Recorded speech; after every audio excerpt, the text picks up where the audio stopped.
Hello, and welcome to another edition of NewsCurrents. I am your host, Gary Aubrey. Coming up, what is the future of fracking? Baby gorilla born in Boston Zoo. And a bullied 7-year-old opens up a food pantry. But first, who am I?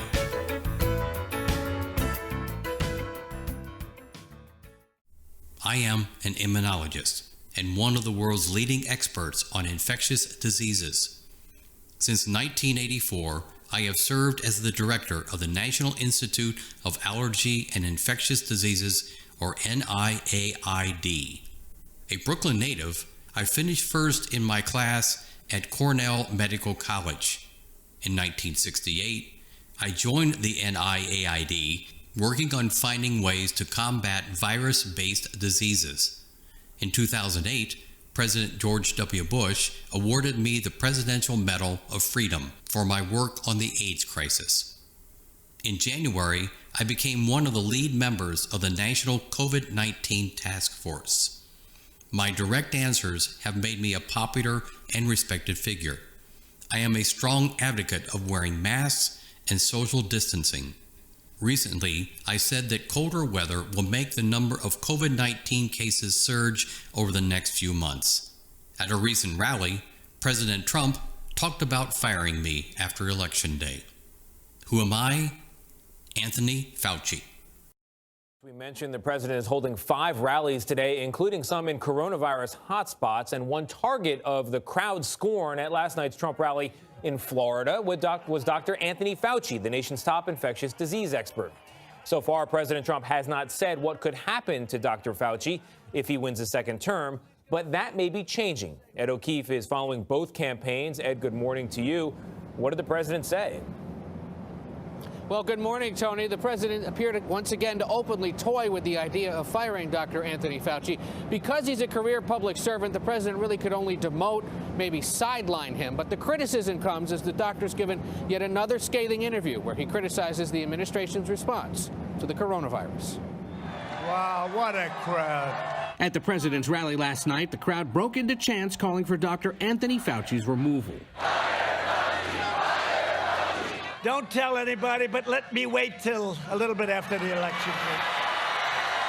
The president can't technically fire the career public servant, but Fauci has yet again angered the White House after he was asked by the Washington Post about the differences between the campaigns. Fauci said the president's looking at the virus from the perspective of reopening the country, while the Biden campaign is taking it seriously from a public health perspective. The White House called Fauci's comments unacceptable and accused him of being partisan by praising the president's opponent. The truth is, to beat the virus, we first got to beat Donald Trump. He's the virus. In Philadelphia Sunday, Biden slammed President Trump for his response to the coronavirus, which has disproportionately affected communities of color. The former vice president's hoping turnout here can help him carry Pennsylvania, a pivotal battleground state. We need every single one of you to get out and to vote on Tuesday. My message to you is simple. Pennsylvania is critical to this election. But Biden's road to the White House is not without tension. No wonder there's so much traffic. This video shows Trump supporters in Texas using trucks and cars to surround and follow a Biden campaign bus over the weekend. It was traveling along Interstate 35, and no one was hurt. But in a tweet, the president celebrated the drivers, writing, "In my opinion, these patriots did nothing wrong." And he was critical of the FBI's decision to investigate the incident. People that are driving down a highway with an American flag and a Trump flag, right? Don't worry, they'll be just fine. They're going to be just fine. Important to note that neither Biden nor Harris nor their spouses were on that bus. It was Biden campaign staffers and volunteers, and Texas Democratic officials told me over the weekend this was an isolated incident. They're aware of nothing else like it happening at all in recent days in the Lone Star State. Now, today, the president, as we mentioned, is making 5 stops in 4 key battleground states. Joe Biden begins the day in Ohio, a state where his team sees some last-minute hope of possibly turning it blue. Then he spends the rest of today in western Pennsylvania, ending it at Heinz Field in Pittsburgh alongside Lady Gaga. And guys, lest we forget, because there's been plenty of viewer inquiry about this, There is just one day left until Election Day. How many days? One, just one. I want a zero board But tomorrow, in Ed. a neighborhood full of big screens, we still go old school. I like there that. you go. There better be a zero. I want to see a zero on the board tomorrow. All right, Ed O'Keefe, thanks I'll very bring much. it for you tomorrow. The O'Keefe Countdown Calendar goes on. And now it's time for news names, news places, and news words. News names. Adolf Hitler, leader of Nazi Germany from 1933 to 1945. Kavanaugh Bell, young founder of a food pantry in Maryland. Keith Rowley, current Prime Minister of Trinidad and Tobago. Kiki, 39-year-old lowland gorilla living in Franklin Park Zoo. The Holocaust, German term for Nazi genocide of 6 million Jewish people and millions of others during World War II. V.S. Naipaul, Trinidad-born author, winner of 2001 Nobel Prize in Literature. And in news places we have Berlin, Germany, Boston, Massachusetts, London, England, Los Angeles, California, Texas, and Trinidad and Tobago. And then we have news words. Anti-Semitism, prejudice or hostility directed at Jewish people. Density, in geography, number of people living in a certain area. Diversity, variety, the quality of including a wide range of people from different backgrounds. Fracking, nickname for hydraulic fracturing in which water and sand are forced into underground rock to force out natural gas deposits. Herbivore, an animal that feeds mainly on plant material.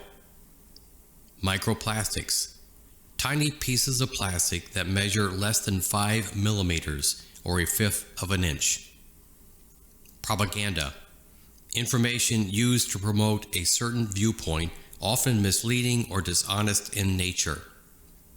Quarantine, state of isolation to protect one or others from disease. Shale, soft sedimentary rock made of mud or clay. What is the future of fracking?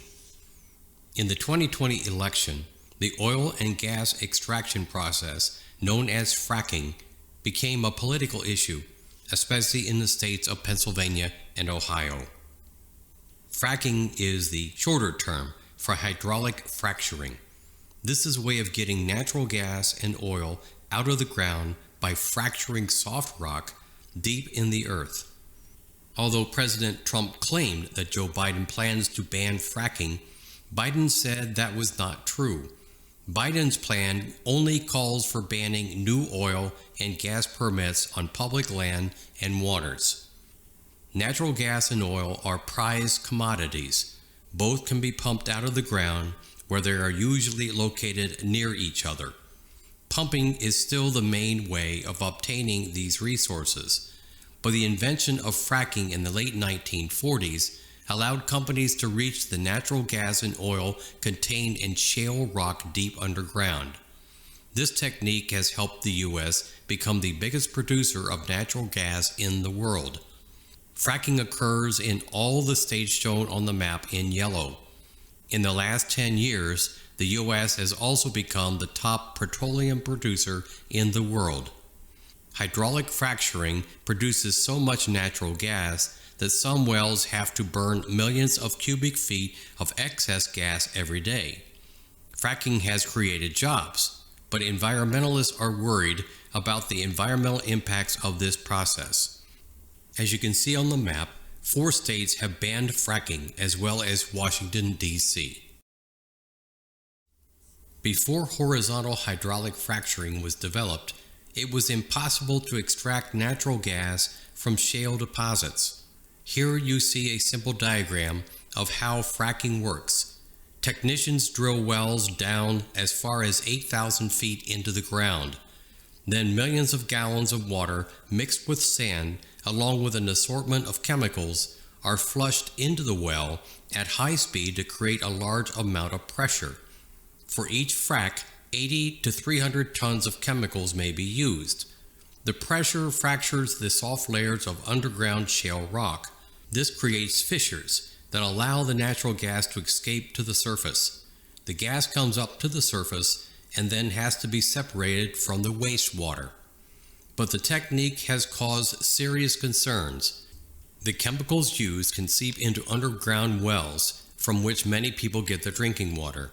This water is supposed to be protected from pollutants under the Safe Drinking Water Act, passed in 1974. But in 2005, the Bush administration exempted natural gas drilling from the Safe Drinking Water Act. Companies also do not have to disclose the chemicals used during fracking.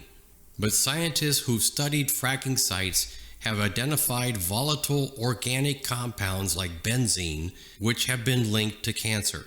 And some residents in areas where fracking is taking place have shown how their tap water can be lit on fire with a match. According to some estimates, there might be enough underground shale rock to supply the U.S. with gas for heating buildings, generating electricity, and powering vehicles for up to 100 years. Lawmakers see fracking as a way to wean the U.S. off of foreign oil. They also say the fracking industry provides much needed jobs. But environmentalists say this only tells part of the story. Scientific studies have shown that the fracking process itself may contribute more to global warming than conventional coal. And fracking can contaminate groundwater. There have been cases of contaminated drinking water in several states. The fracking process also uses a huge amount of fresh water. Another problem is the vast amount of toxic wastewater created in the fracking process. This is often hauled to sewage plants that aren't designed to treat it, and then discharged into rivers that supply drinking water. Air pollution caused by natural gas drilling is another threat, because vapors let off by the process create ozone, a toxic gas. Residents near fracking sites have reported respiratory and other health problems. They have also noticed increased seismic activity in these areas. One of the things that oil companies and gas companies and geologists always kind of knew is that there were pockets of oil and natural gas under big rock formations, big layers of rock that you couldn't get at by drilling straight down. So this process involves drilling horizontally. Fracking gets its name from hydraulic fracturing. And what that means, hydraulic, they're using water and a lot of chemicals and some sand and other things, and they fracture the rock by pushing it at a very, very, very high speed. That fractures the rock, it releases the oil and the natural gas. About 87% of the fracking that was done last year worldwide was done in North America. The Bakken Shale, which is out in North Dakota. You have the Marcellus Shale, which sort of spreads through New York and Pennsylvania. So that's the kind of rock, shale, that you find these oil and gas pockets underneath. The U.S. doesn't have that much oil or gas if you look at it compared to the rest of the world. And also remember, there are a lot of places in the U.S. where you can't drill for oil and gas. The government only allows it in some places, so they allow fracking in different places than they do, say, traditional oil drilling. It is also, and can be less expensive, to frack for natural gas in, say, Pennsylvania than it is to drill for oil off the coast of Louisiana.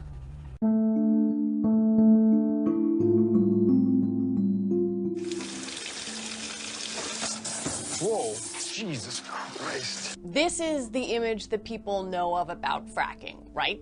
A drinking water tap catching on fire. That happens when you have methane in the drinking water. So what you hear from advocates, environmentalists, folks who live near there, is that the drinking water is contaminated either because there's natural gas in it or because those chemicals that that are being used to kind of push the fluid down into the rock, fracture it, that could seep into groundwater.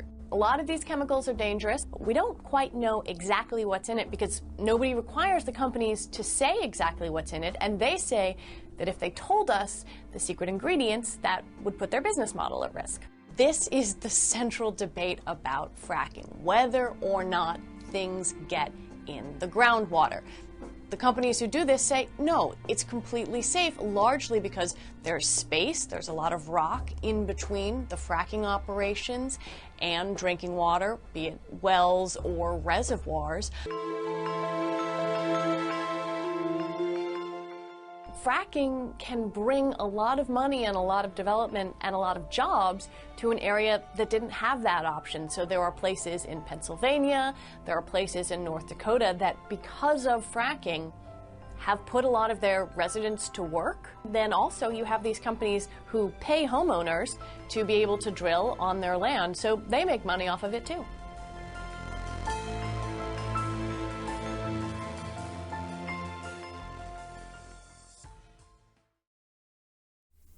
Baby gorilla born in Boston Zoo. On October 14th, a new baby gorilla was born at the Franklin Park Zoo in Boston, Massachusetts. The new gorilla and his mother are both western lowland gorillas. The mother, named Kiki, has given birth to 4 other gorillas, but the new baby is the first male gorilla born at the Franklin Park Zoo. Because of complications during the birth, zoo veterinarians had to perform surgery to help Kiki with the delivery. Thanks to their help, Kiki's son was born healthy, weighing around 6 pounds, which is big for his species. The zoo hasn't decided on a name for the baby gorilla yet. Kiki and her son will spend time bonding together in private before joining the other gorillas at the zoo. The Franklin Park Zoo is part of a program called the Gorilla Species Survival Plan. Franklin Park works with other zoos and conservation groups to help make sure gorillas are around for generations to come. This is because western lowland gorillas like Kiki are critically endangered. Habitat loss and hunting have caused a 60% decline in the gorilla population in the last 20 to 25 years. Scientists say that even if all threats to the gorilla population disappeared, it would still take nearly 75 years for the species to recover. There are 2 species of gorilla, the eastern gorilla and the western gorilla, located in Africa. Each species has 2 subspecies. The mountain gorilla is an eastern gorilla. It is the largest and strongest of the 4 gorilla subspecies. Mountain gorillas are known for their long, thick fur. A mature adult male gorilla, or silverback, can be about 6 feet tall and weigh as much as 500 pounds. Gorillas are herbivores, meaning they mostly eat plants. They eat up to 75 pounds of plants a day. Like all great apes, gorillas are extremely intelligent.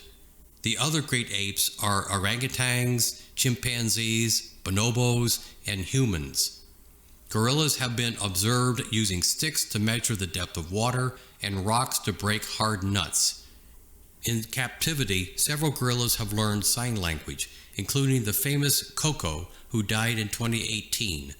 Gorillas are close relatives of humans. About 98% of their DNA is the same as humans.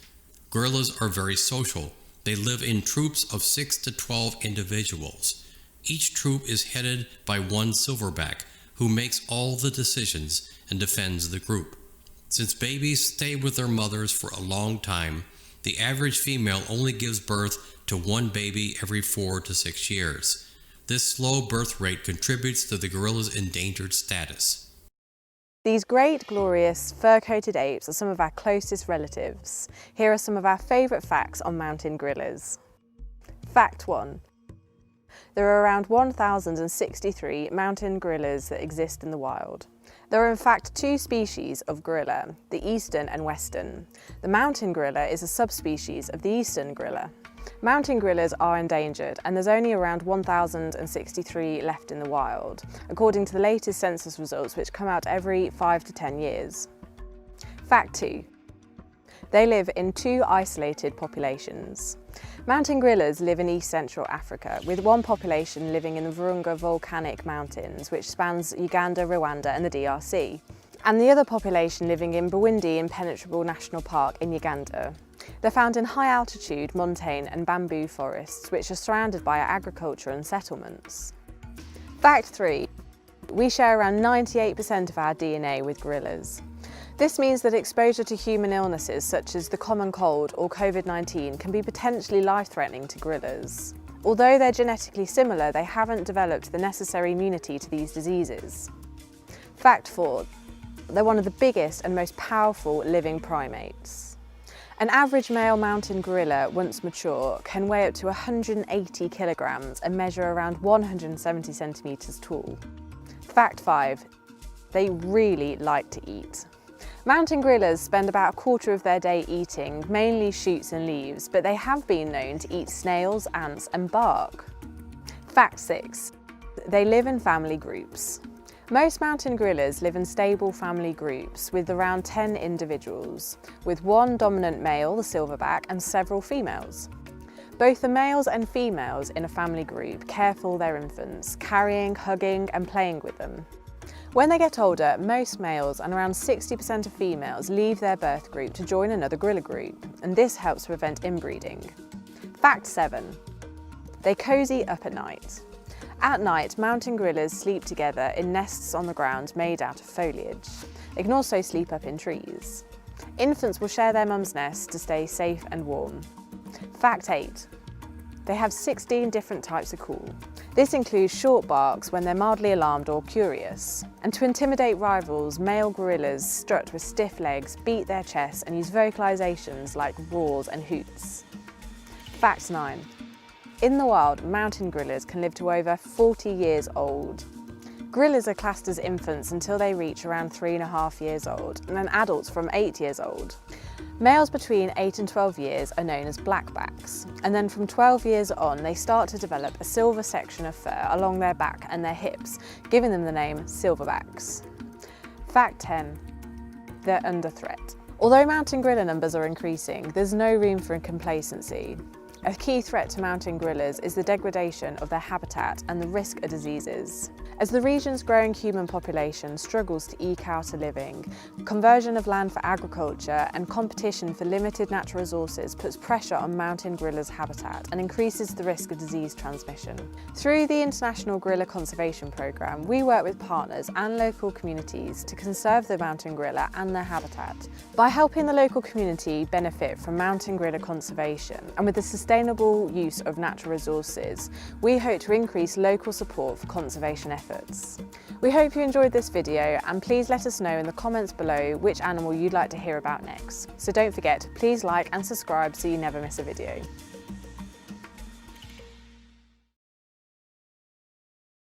Bullied 7-year-old opens food pantry. The young man shown here is Kavanaugh Bell.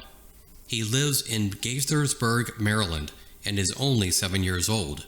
But his age hasn't stopped him from making a major difference in the lives of his community members. After a bad experience with a school bully, Kavanaugh decided he wanted to help people whose lives have been affected by the coronavirus. Kavanaugh knew that many elderly people in his community were in need of food and supplies.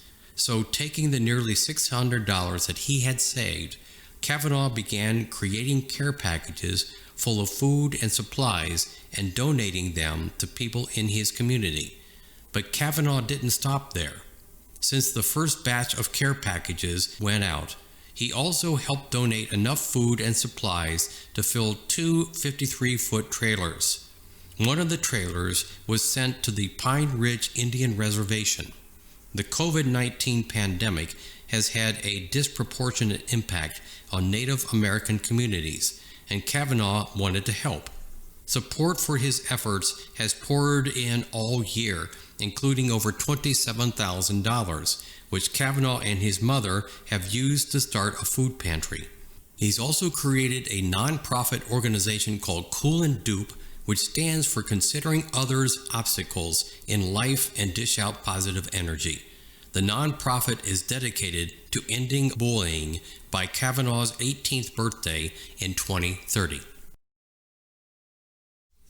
Food banks and food pantries exist all over the world to help people who don't have access to enough food. A food bank is a place where food and supplies are stored, while food pantries are where hungry people can go to get food for their families. Food banks and food pantries are charities, which means they don't try to make money. Instead, they focus on providing food to those who can't afford it.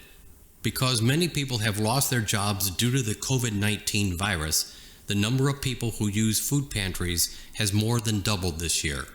But many people use food pantries even during normal times. 1 in 7 Americans uses the assistance of food banks or pantries, and access to healthy food affects people in other unexpected ways as well. Children facing hunger often perform worse in school and have other behavior issues. Because health care can be so expensive in the U.S., many people often have to choose between buying medicine and buying food. An organization called Feeding America is currently the largest food assistance charity in the U.S. They operate over 200 food banks in the country and feed more than 46 million Americans.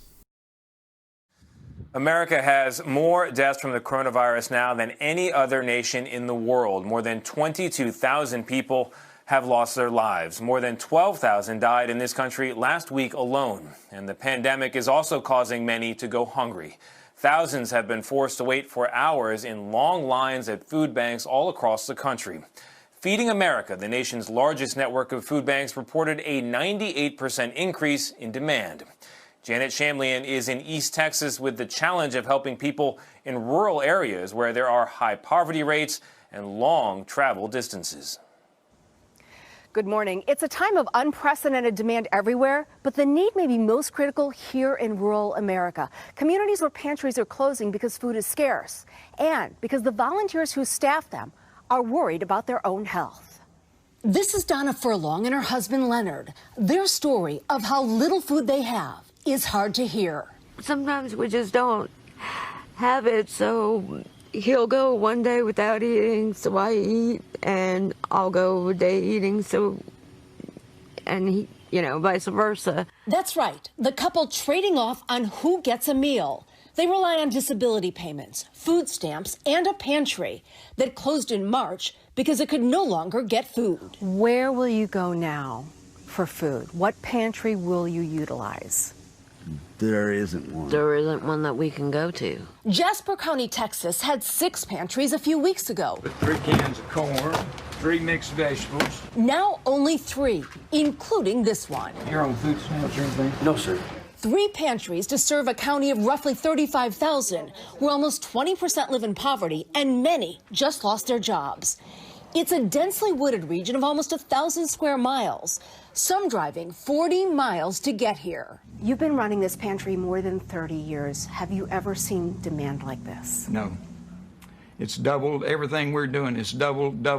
Just about every week it doubles from one time to the other. Pantries in rural areas are closing, experts say, because they tend to be staffed by senior volunteers. For their safety, many of them are unable to come in, work at those pantries, and therefore those pantries are not operational. Those that are getting food aren't reaching everyone. There's got milk in there. This is an hour from Donna and Leonard's house. They can't afford the gas. It's humiliating, and, having to admit that, we're starving and things are tough, but we're not the only ones. Stories like Donna Furlow's are heartbreaking to hear and hard to believe. And sadly, hers is not an isolated case. College students create device to stop the spread of microplastics. Recently, a group of 4 graduate engineering students in England won the National John Dyson Award for a device that helps stop the spread of microplastics. Microplastics are extremely small pieces of plastic created by the breakdown of consumer products and industrial waste. This award is given out annually to inventors who come up with creative solutions to major problems facing the world. Every time a car brakes, accelerates, or turns, its tires wear down and send microplastics into the environment. These tiny particles end up in our air, oceans, and even in the bodies of humans and animals. Microplastics can block the digestive tracts of sea animals, causing many to starve and die. And because plastics take a very long time to break down, these particles can build up in the environment over time, creating serious health risks for humans. The 4 students who founded a group called the Tire Collective created a device that attaches to the back of car tires. Using static electricity and airflow from the tires, the device captures microplastics as they are emitted from tires. Laboratory tests found that the device was able to capture 60% of the microplastics produced by tires. Once captured, the microplastic particles can be used to create new tires and other materials. It was completely legal to dump plastic in the ocean until the 90s, and a lot of that plastic is still there because plastic lasts out there for a very long time. It just breaks down into smaller and smaller pieces.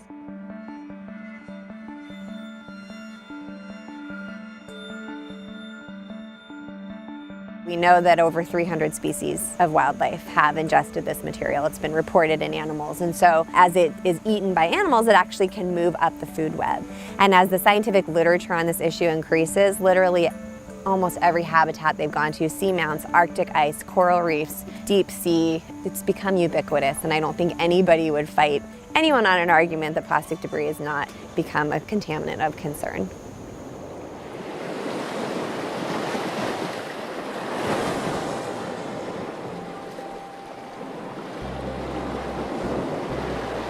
We're collecting the samples by using a manta trawl. It's basically a big metal box with wings. It looks like a manta ray with a very long, about 12-foot mesh net off the back. 1, 2, 3, splash! And at the end is a piece we can take off that has collected all of the solids. You rinse it all out, filter it through another strainer, and then put it into a jar. It's caught a lot of other stuff. If you want to take a look at what we're rinsing out of the screen, it's more tiny plastic. What we're concerned about ultimately is what are the implications of trash going into the water, getting into the food we harvest. And we're still connecting the dots there a bit. We know that lots of trash goes out into the water. We know that the sun and waves breaks it down into small pieces. We know that many species of animals eat it. And we also know that bigger animals eat smaller animals. And we also know that we eat those big trophy fish. And so what we're really trying to figure out is how big a vector plastic is for transporting chemicals into the tissues of the animals that we eat every day. That's a big problem, much bigger than big chunks floating out into the ocean.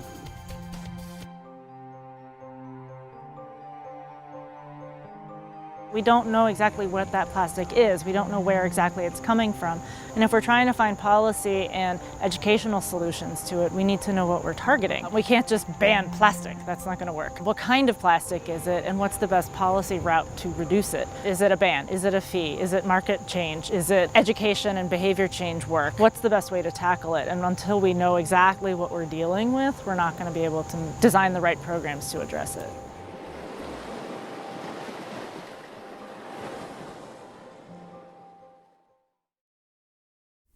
Strangest baseball season ends in Dodgers victory. It is safe to say that this was the strangest season in Major League Baseball history. Opening day was 2 weeks away when the league shut everything down due to the COVID-19 pandemic. Many were uncertain if there would actually be any games this year at all. But on July 1st, players were back in camp with games beginning 3 weeks later. The season itself was just 60 games long versus the regular 162 games. Players were constantly tested and were quarantined if they tested positive. This forced some teams to postpone several games in a row, and fans were not allowed into ballparks until the very end of the season. Major League Baseball also experimented with some rule changes, such as the designated hitter for both leagues and new ways to shorten extra inning games. 16 teams qualified for the playoffs, which started about the same time they would have in a regular season. To avoid unnecessary travel, all playoff games were held at neutral sites. The teams with the best regular season records, the Tampa Bay Rays and the Los Angeles Dodgers, squared off in the World Series from October 20th to October 27th. The World Series featured some very exciting games before the Dodgers closed it out 4-2. This was their first World Series victory since 1988. Country of the Week, Trinidad and Tobago. Trinidad and Tobago is a nation in the Caribbean that consists of 2 islands. The southern island is Trinidad, and the northern island is Tobago. Trinidad and Tobago is just off the coast of South America. The country's population is about 1.3 million. Tobago and the northern part of Trinidad are mountainous, but the rest of Trinidad is very flat. About 40% of the country is covered in forests. Trinidad and Tobago is also home to a wide variety of animals, including leatherback turtles, boa constrictors, and scarlet ibises. The scarlet ibis has distinctive red feathers and a long, pointed beak. Along with the coquerico, it is one of the country's 2 national birds. The scarlet ibis is associated with Trinidad, while the coquerico is a symbol for Tobago. The country's small area and large relative population gives it a high population density. Many residents of Trinidad and Tobago live in urban areas such as San Fernando, the country's largest city, and Port of Spain, its capital. Port of Spain is located on the island of Trinidad and is an important shipping port, banking center, and commercial hub. About 40% of Trinidad and Tobago's GDP comes from oil exports. This oil revenue makes Trinidad and Tobago one of the wealthiest countries in the Caribbean, but it also damages the country's environment. Keith Rowley is the Prime Minister of Trinidad and Tobago. He has been in power since 2015, and he was re-elected in 2020. The islands of Trinidad and Tobago were once occupied by native people, but these people were almost completely wiped out by European colonists in the 1700s. Trinidad and Tobago were then controlled by Spain and later England until 1962. Spanish and English settlers shipped many African and Indian people to Trinidad and Tobago during this time and forced them to work as slaves or servants. Today, most people in the country have both African and Indian ancestry, making Trinidad and Tobago a very diverse country. Every year, Trinidad and Tobago hosts one of the world's largest carnival festivals. Carnival takes place in mid-February, and in Trinidad and Tobago, it is celebrated with large floats and extravagant costumes, as well as music and dancing.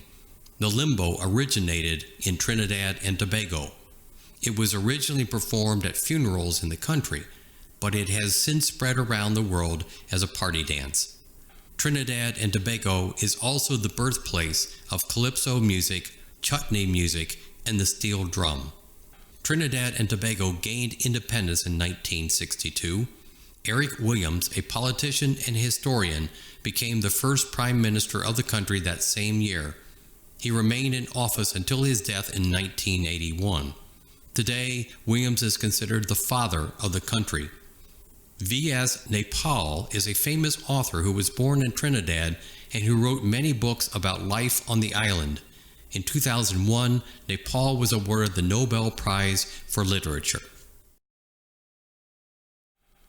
This week in history, Nazi Germany encouraged the anti-Semitic violence of Kristallnacht. On November 9th and 10th, 1938, a terrible event took place in Germany and Austria. The name of this event is Kristallnacht. Kristallnacht was a violent attack against Jewish people living in those countries, and it showed the true danger of Nazi Germany at the outbreak of World War II. For centuries, many European cultures blamed Jewish people for the death of Jesus Christ. Though this was very unfair, the anger it caused allowed Christians to blame Jews for everything wrong in their lives. This was known as anti-Semitism. In the 14th century, Jews were even blamed for the bubonic plague, also known as the Black Death. Jewish people had to band together for protection, and also because they were not allowed to live in many places. Before the rise of the Nazis, however, Jews had been welcome in the large cities of Germany and Austria, where they were free of the cruel treatment they had suffered elsewhere in Europe. In the 1920s, Jews in Germany and Austria enjoyed comfortable lives and participated actively in all aspects of business, science, and culture. But anti-Semitism was never far from the surface, and it got worse after Germany lost World War I. The country was forced to pay millions of dollars to England, France, and other victorious nations. This left many of its citizens angry and starving and looking for someone to blame. In the 1920s, the Nazi Party started gaining ground. Hitler and other Nazi officials knew they could win followers by blaming others for Germany's problems. Hitler focused the anger of the German people outward onto other countries and other people, especially the Jews. In 1933, the Nazis passed a series of laws restricting the rights of Jews. These laws made it difficult for Jewish people to live in Germany or Austria. Tens of thousands of Jews left of their own accord. Nazis used sudden acts of violence and hostility against any Jews who remained. The perfect opportunity to further persecute the Jews came along in November of 1938, when a Jewish teenager, upset because the Nazis had deported his family, shot and killed a German official in Paris. Nazi Minister of Propaganda Josef Goebbels gave a speech on the radio on November 9th. Goebbels' speech called for Germans and Austrians to attack Jewish people and their property without fear of punishment. This set off a long evening and morning of destruction. Rioters broke the glass windows of Jewish-owned stores and buildings. Kristallnacht is a German word that translates to crystal night. Many of the rioters were policemen and soldiers, but ordinary people attacked Jewish neighborhoods too. 91 Jews were killed, hundreds of synagogues were destroyed, and thousands of people lost their homes and businesses. In addition, 10,000 Jewish men were sent to concentration camps. Many historians say that Kristallnacht was the beginning of the Holocaust. Now it's time for Faces and Places. Edward Snowden. NSA whistleblower Edward Snowden and his wife have applied for Russian citizenship. The two do not intend to renounce their United States citizenship in the process. Snowden and his wife also announced recently that they are expecting a son who will be born in December. Snowden has said that he wants Russian citizenship to ensure he won't be separated from his son during the coronavirus lockdown. Snowden originally fled the United States after fearing he would be arrested for releasing classified information about U.S. agencies spying on American citizens. Snowden has lived in Russia since 2013. Russia has already granted Snowden permanent residency in the country.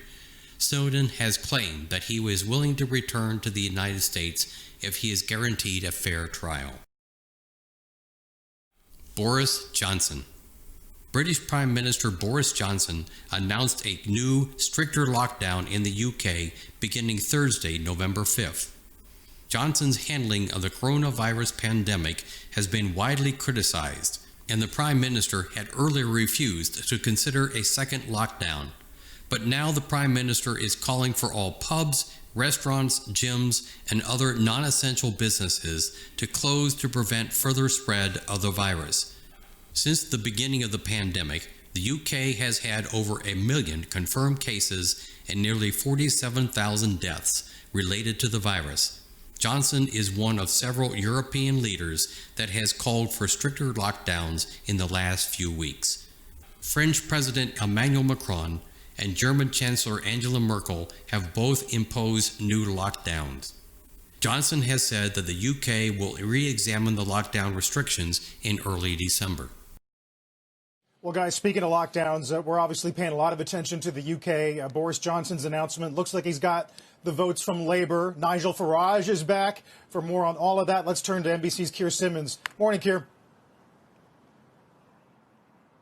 Hey, Carl. Good morning to you. There are those observing that in the last wave, America followed Europe. Carl, I don't want to pour cold water entirely on the hopes there that there won't be a lockdown. But I've got to say, here in Europe, here in the UK, things look pretty bleak. As you say, the UK will go into lockdown on Thursday. The newspapers talking about the potential that lockdown might actually have to last through Christmas, decimating the Christmas retail period. And that is partly because they've hoped and they've wanted to keep schools open. That's what they're doing. But that could actually make it harder to get infections down while bars and restaurants and all of that business is closed. The powerhouses of Europe, the economic powerhouses, France, Germany, the UK, Italy, all going into different levels of lockdown. And we've just been hearing from the German Chancellor, Angela Merkel, who of course leads the biggest economy in Europe.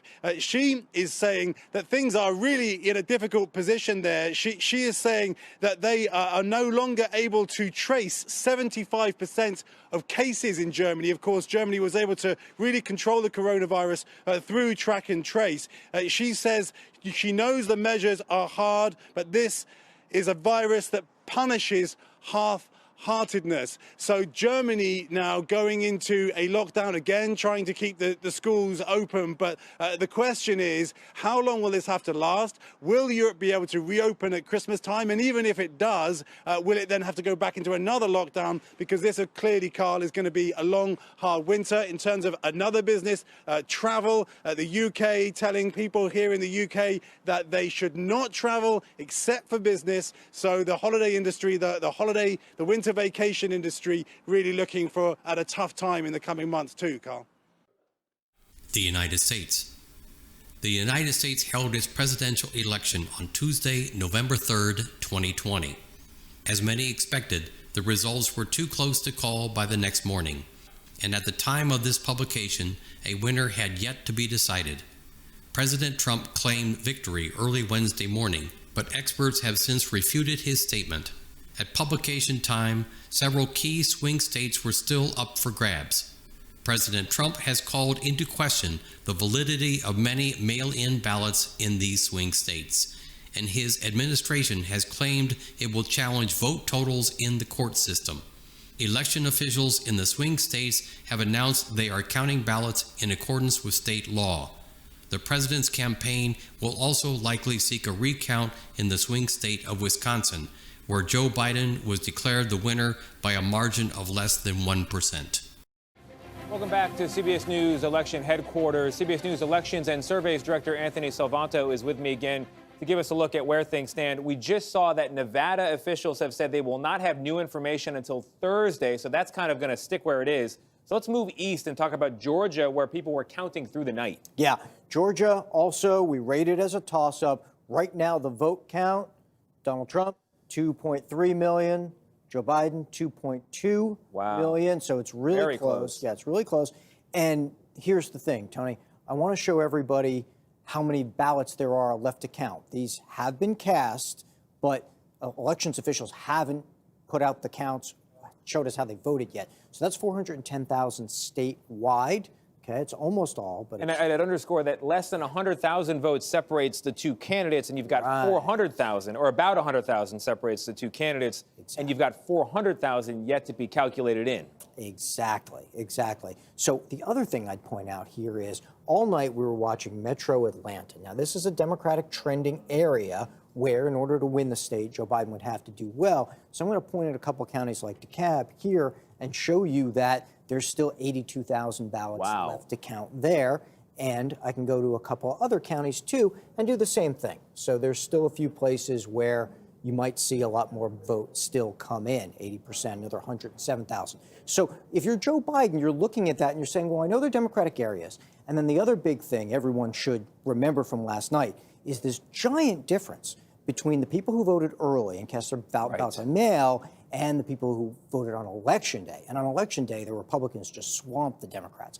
big margins for Trump. So if Joe Biden picked up a Georgia, that would give him some wiggle room in the northern part of the country. Another state that he could pick up, which could give him some wiggle room, would be North Carolina. Another toss-up. Where are we with North Carolina? That's right. So in North Carolina, we do see a similar situation. Yeah, we are at less than 100,000 separating them. Exactly. So let's look at the outstanding vote, and 292,000 votes outstanding. So look, it gives you an inside look at why and how we can't project this race, but it also shows you that, and this is very typical, it's just sometimes races aren't close enough for people to notice, that ballot counting goes on for days, sometimes weeks in so many races, and then eventually elections officials get through them all and make their final report. Before we let you go, let's go up north to what had been the blue wall, which Donald Trump crumbled in 2016, and Joe Biden is trying to rebuild. He's got Minnesota.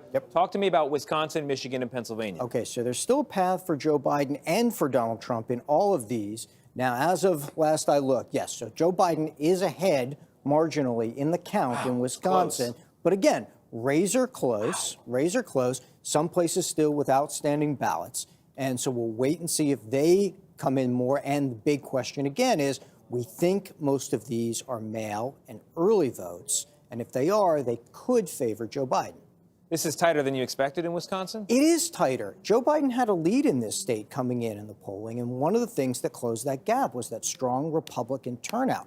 And I think, we're talking about a couple points here, at least, between the polling and the election day. Republicans really outperformed. They really turned out their numbers. We always say it comes down to turnout, but here is a clear real-world example. I want to put Pennsylvania to the side for a moment because there are 1 million votes still being counted there. We don't know what the outcome is going to be. Michigan, Joe Biden was strongly favored. Where are things right now in Michigan? Yep, he was strongly favored. He is now down in the raw count. We've got a somewhat similar situation. 1.1 million ballots still outstanding, so we're not projecting it. But again, this is a place where he probably will underperform his polling. All right, Anthony Salvanto, literally up all night. You did the Gayle King shift and the Tony DeCopel shift, and we appreciate it. Sticking with us.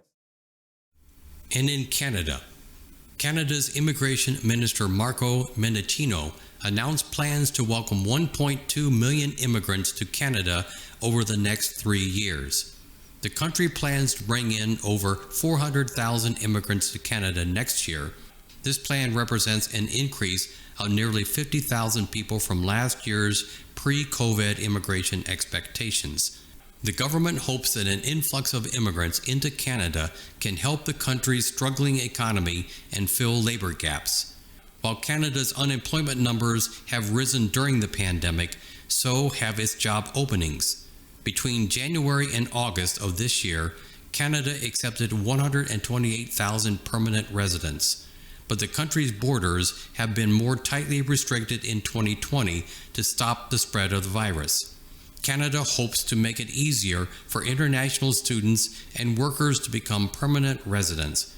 Mendicino said the country needs more workers, and immigration is the way to get there. Now it's time for Where in the World. A team from this city won the 2020 World Series number 4. That would be the city of Los Angeles. This state produces more natural gas than any other in the U.S., number 6. That would be the state of Texas.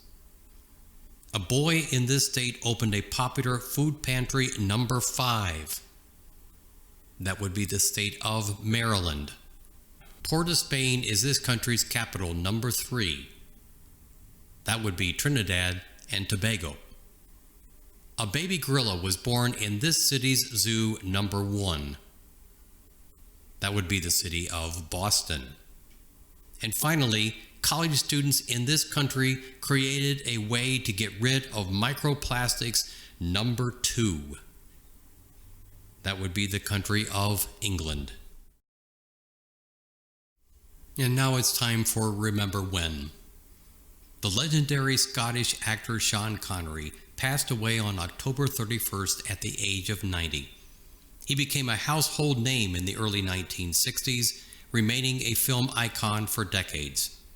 Connery, who was just as comfortable in huge blockbuster franchises as he was in smaller character studies, walked his own path during his career and in his personal life as well. Thomas Sean Connery was born in Edinburgh, Scotland in 1930. His father worked in a factory and his mother was a cleaning woman. But although his family did not have a lot of money, that did not bother young Tommy one bit. Connery once said that the greatest thing to happen to him was learning to read when he was 5 years old. This opened up new worlds for him, helping him understand that there was a lot more out there than his neighborhood. At the age of 16, Connery, now known as both Big Tam and Sean, had dropped out of school and joined the Scottish Navy. 3 years later, when an ulcer forced him to leave the Navy, Connery stood 6'2" and had impressive muscles. He found himself back in his hometown, where he took up a series of odd jobs, including lifeguarding and life modeling at the Edinburgh College of Art. But his real passion became bodybuilding. He worked at this for years. The photo here shows him as he looked in 1953 when he placed third in the Mr. Universe pageant. Connery's acting career began in 1953 as a background sailor in a production of South Pacific. Although he had little experience, he was tall, handsome, and charismatic. He worked hard to improve his speech and stage presence. Soon, he was winning larger roles in plays and BBC television films. Soon, he was appearing in everything from the Disney fantasy Darby O'Gill and the Little People to romances like Another Time, Another Place. But his career really took off in 1962 with the release of a movie called Dr. No, in which he took on the role of James Bond, also known as Agent 007. Connery's Bond was both tough and cultured, with a taste for women, wisecracks, gadgets, and martinis, shaken, not stirred. He played this role a total of 7 official times. Earlier this year, he was declared the best to ever play 007 in a popular poll. Sean Connery sometimes felt hamstrung by his recognition as James Bond, but his fame helped him land many other leading roles over the years. He worked with many top directors: Alfred Hitchcock in Marnie, John Huston in The Man Who Would Be King, and Richard Lester in Robin and Marion. In the 1980s and 90s, Connery reached legendary status in action films such as Highlander, The Hunt for Red October, and Indiana Jones and the Last Crusade. Connery's supporting role as Jimmy Doyle in The Untouchables won him his only Academy Award. Even in his late 60s, he was able to play a romantic lead. Throughout his career, Sean Connery stirred up controversy with some of his statements about women and his brusque manner with reporters. He also faced criticism for living outside the UK so he wouldn't have to pay so much in taxes. But these controversies were put aside in the year 2000 when he was knighted by Queen Elizabeth II. Sir Sean Connery suffered from dementia toward the end of his life, which he spent in his home in the Bahamas. He is survived by his wife of 45 years, Micheline, and a son. Now, with Hollywood reckoning with yet another cruel twist from the year 2020, the death of Sean Connery. He was the original James Bond, of course, who went on to play many other memorable roles in a storied career. So let's go to LA now, and ABC's Chris Connolly has been tracking the reaction. Chris, good morning to you. And good morning to you, Dan. You know, many actors have played James Bond, but for millions of moviegoers, Sean Connery was James Bond. And more than the gadgets and the glamour, more than the shootouts and the stunts, even more than those incredible songs, it was Connery who made the James Bond film franchise what it became and what it remains today. In a 50-year acting career, what would it take for you to see things my way? Scottish-born Sean Connery would forever be identified with his best-known role. Bond. James Bond. Through 6 movies from 1962 to 1971, dashing in black tie and a toupee, irresistibly charismatic, Connery's Bond became an icon of mid-century manliness. From Dr. No to Thunderball, You Only Live Twice to Goldfinger. the nemesis of the treacherous Mr. Goldfinger. Connery brought the suavity, the sex appeal, and the dry wit to 007 that made the James Bond movies an international phenomenon. The little fish I throw back into the sea. And one who followed in his License to Thrill lineage was among the first to honor him, Daniel Craig, calling Connery one of the true greats of cinema. The wit and charm he portrayed on screen could be measured in megawatts. After Connery wearied of 007, the mid-'80s would herald a Shawnaissance in 1987's big screen version of The Untouchables. Want to get Capone? Here's how you get him.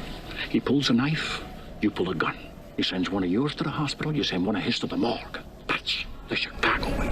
For his efforts, Connery would win a Best Supporting Actor Oscar, and for pure cinematic magic. Nothing could outdo his performance as Henry Jones, father to Harrison Ford's intrepid archaeologist in Indiana Jones and the Last Crusade. Like Indiana. We named the dog Indiana. He will always be Indy's dad to us, declared producer George Lucas. Sean Connery died Saturday at the age of 90, leaving behind movies that will continue to excite any viewer who seeks them out. What did you find, Dad? Me. Illumination. To do acting work of range and depth and to create a character like James Bond, that is one remarkable career. Guys? Definitely one, and one that so many people were talking about on social media yesterday. No question about it. And all of the other movies beyond the Bond movies, The Untouchables, I mean, Hunt for Red October, I mean, just incredible icon. Will be missed. And that's it for this latest edition of NewsCurrents. Join us again next week for another new edition of NewsCurrents. This is ECTV.